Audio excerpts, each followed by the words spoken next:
성경에 등장하는 데살로니가는 당시 콘스탄티노플 또 로마와 더불어서 3대 도시 중 하나였습니다.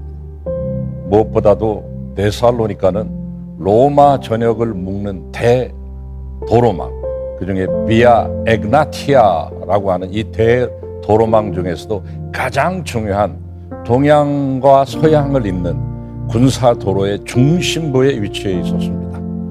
술의 신이자 쾌락의 신인 디오니소스를 섬기면서 성적 방종과 타락이 극심했던 그곳은 오늘날 대도시들의 모습과 별반 다르지 않았습니다. 이러한 거대한 세계 한복판에서 복음을 전한다는 것은 결코 쉬운 일이 아니었습니다. 그런데 아쉽게도 사도 바울은 아주 짧은 기간밖에 그곳에서 복음을 전하지 못했죠.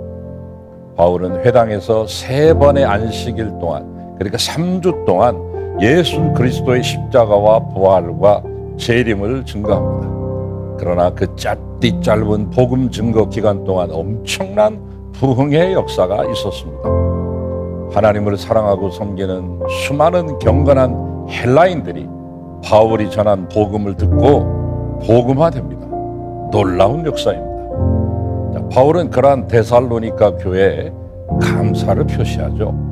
데살로니가 전서 초반부에 이 말씀이 나오는데, 먼저는 이제 막 신앙생활을 시작한 개척교회임에도 불구하고 그들에게 믿음과 소망과 사랑이 있었음을 감사합니다.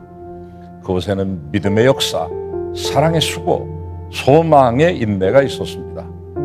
바울이 고린도에서 이 편지를 썼을 때 데살로니가 사람들이 예수를 믿은 지 채 1년이 되지 않았을 때, 그런데 이 신생아들이 모든 믿는 자들의 본이 되어 있었습니다.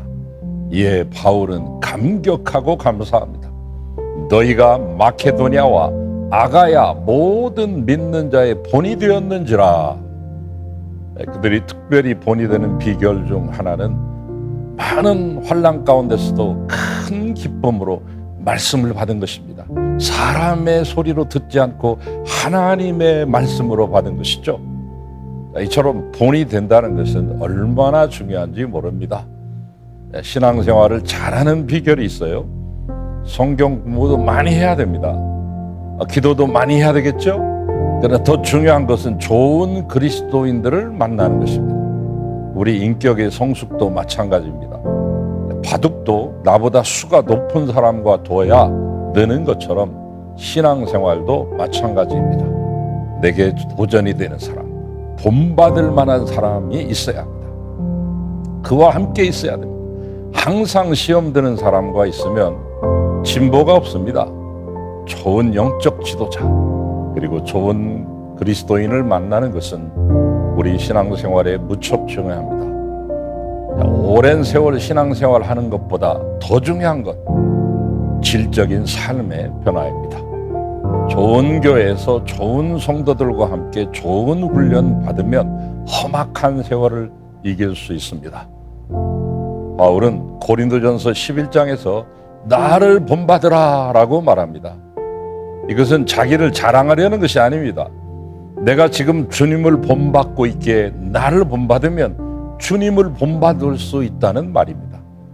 열심히 주를 본받다 보면 어느새 나도 모르는 사이에 나를 본받는 사람이 또 생겨납니다. 사람들은 주님을 보고 복음을 듣기보다는 먼저는 복음을 전하는 그 사람을 봅니다. 그래서 우리를 통해서 교회와 복음을 평가할 수밖에 없습니다.